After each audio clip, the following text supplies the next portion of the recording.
Наташу Бутенко. Вы ее слышали неоднократно. Она прочтет отрывок из одного из самых сильных прозаических произведений Марины Цветаевой «Повесть о Сонечке». Да, это было, да.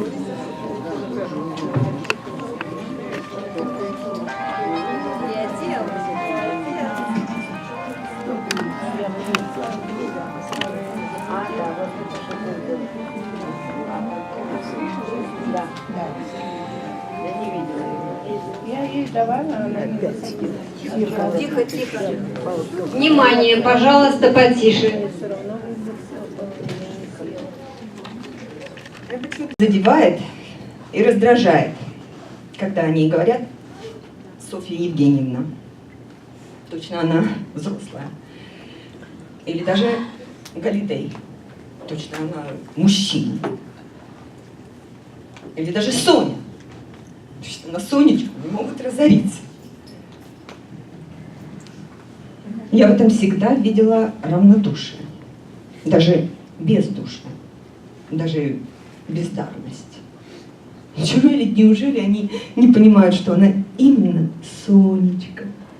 Что не иначе это грубость, что ее нельзя ласкательно. Вот из-за того, что Олег говорил о ней Галидей, я к нему охладела. Ибо не только Сонечку, а вообще любую женщину звать за глаза по фамилии – это фамильярность, это принижение, это обращение с ней как с мужчиной. Звать же за глаза с ее детским именем – это признак нежности и близости. Интересно, да? Я всего на 2-3 года была старше Сонечки, обижалась за нее, как мать. Нет, решительно, все, кто меня любили, называли ее мне Сонечка с почтительным добавлением «Ваша». Но пока она еще стоит рядом с нами, держась за спинку стула, настоим здесь на ее внешности. На поверхностный взгляд она со своими косами, ресницами, со всем своим алым и каштановым могла показаться хохлушкой, малороссияночкой. Но это только на поверхностной. Ничего типичного и национального в этом лице не было. Слишком тонка была работа лица, работа мастера. И еще скажу, в этом лице было что-то от раковины. Так раковину работает океан. От раковинного завитка и загиб ноздрей, и выгиб губ, и общий завиток ресниц, и ушко. Все было резным и точеным. Как будто и одновременно льющимся. Как будто эту вещь работали и одновременно играли.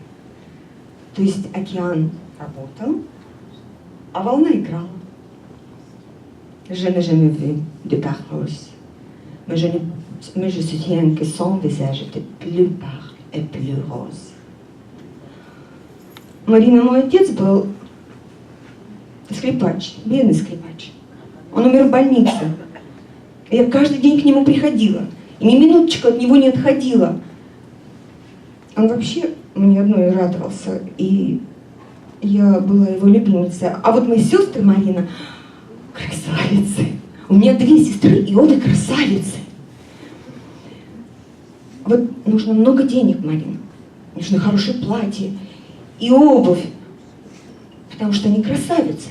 Потому что они высокие, стройные. Я одна такая чернушка, дурнушка. И маленькая. Значит, потому что вы маленькая и самая младшая, вы должны... Да, Марина, именно потому что я такая маленькая. Мне мало нужно. Мне не красавице мало нужно, а им, красавицам, во всех сказках много нужно. Но не могут же они, Марина, одевать, как я, белую блузку, черную юбку или белое платье. Однажды она мне их показала в в какой-то столовой сидели, и за столиком и ей с высоты английских шеи кивнули. Фарфоровые, голубоглазые, златоволосые, настоящие леди. Она потом к ним побежала. Гляди, Альчик, видишь эти две дамы? Это мои сестры. Правда, они красавицы. Вы лучше. Ах ты, дитя мое дорогое, это тебе лучше, потому что ты меня любишь.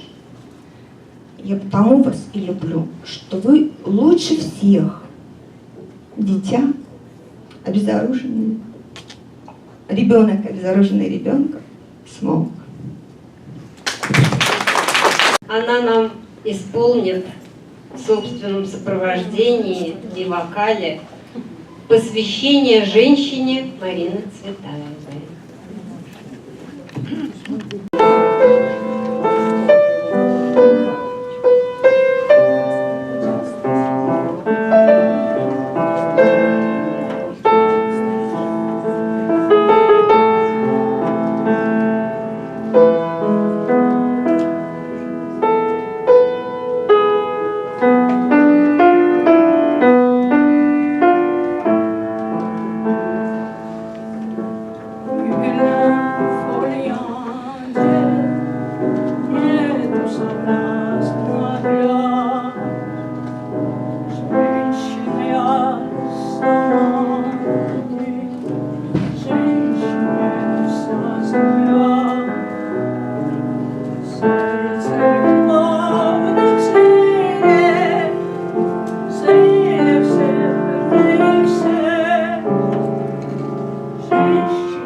Валерия Харрисова.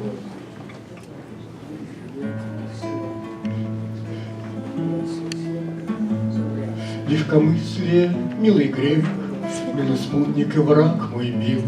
Ты в глаза мои впрыснул свет, ты мазурку мне вбрызнул в жилы, ты в глаза мои брызнул свет, ты мазурку мне вбрызнул в жилы.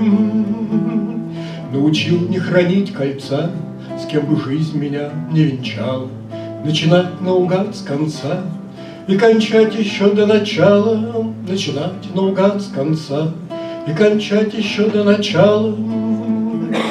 Быть как стебель и быть как сталь в жизни, где мы так мало можем шоколадом лечить печаль и смеяться в лицо прохожим, шоколадом лечить печаль и смеяться в лицо прохожим.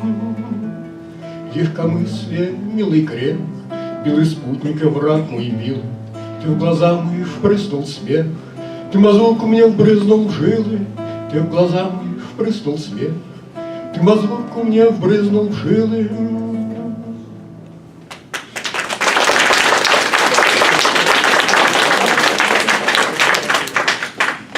Спасибо. Стихотворение более зрелой пары, скифская колыбельная, музыка Александра Берзаяна.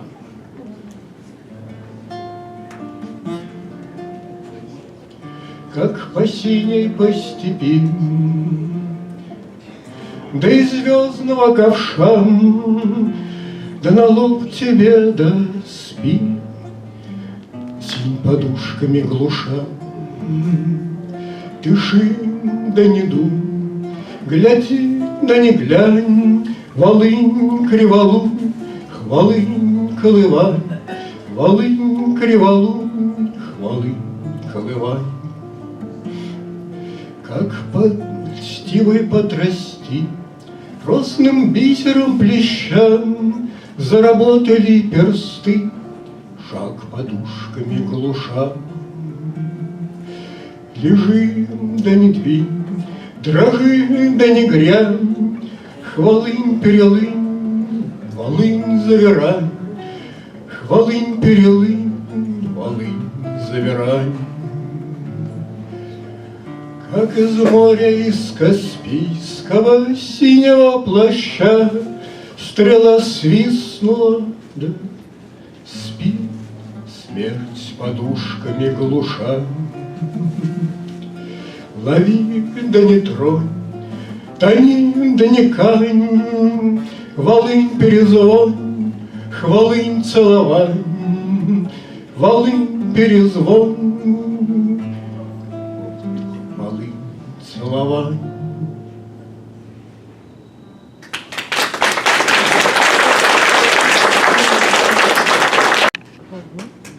Со стихотворением Марины Цветаевой, естественно. А где она? Я не прочь отмежеваться от творчества. Как в свое время там... Юра, возьмите микрофон. Как в свое время учили Ильф Петров, в стихах нашкодил, в стихах и отмежевывайся. И спешу признать с улыбкой хмурой свой сборничек «Котлы и трубы» приспособленческой халтурой, отлакированной и грубой. И подпись «Ефт Аэроплут». Вот. Сподобил меня Бог декламировать, но не сподобил. Поэтому больше читаю свою. Так, скорее, простите. Вот тут затронули тему об ответственности поэта. И недаром затронули, это, считаю, очень важно. Да, поэт может исповедовать совершенно разные взгляды на жизнь, на политику, на что, собственно, угодно. Но халтурить в стихах, он, считаю, не имеет права. Он должен работать. Только гений может себе позволить этого не делать, а писать это сразу.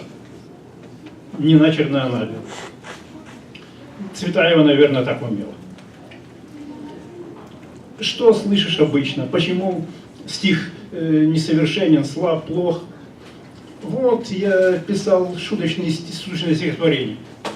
Как это может быть оправданием? Когда ты едешь на автомобиле, тебя останавливает полицейский, ему все равно, куда ты ехал, на работу или на вечеринку. Правила одни и те же. Другой говорит, я на момент написания не ставил себе цели сочинить идеальный стих. Стоп, а какую цель ты себе мог ставить, когда ты пишешь стихи? Другой цели у тебя быть не может. Займи чем-то другим, отложи. Мир без твоего шедевра жил столько времени, еще поживет. И так далее. Это все не оправдание. Ответственность – это первое дело. Твердить молитву, чуть не плача, талант, пойди, ведет во грех. Цель творчества – самоотдача. Нет, это ложь. Ведь цель – успех. Уже такого не бывает. Узрел то, что давно искал. Всю мелочь выгреб. Не хватает. В долг не дают. И потерял. И по странаковым наследствам, увы, успех не оплатить. Самоотдача только средства, а он их может не хватить. Поклонники не замаячат ни гонораров, ни наград. Но можно и с самоотдачей твердить, мол, зелен виноград. Вот, и теперь стихотворение, посвященное Цветаевой именно об ответственности, Марка Луцкого. В Борисоглебском переулке среди других особняков не спят стихи, как в караулке, любой тревогу бить готов. Она поэт, и строки эти, ее душа, сомнение, боль, за все ответственна на свете, и потому терпеть изволь. Волнует радость или горесть, веселье или тяжкий гнет, за все ответственная совесть ей жить спокойно не дает.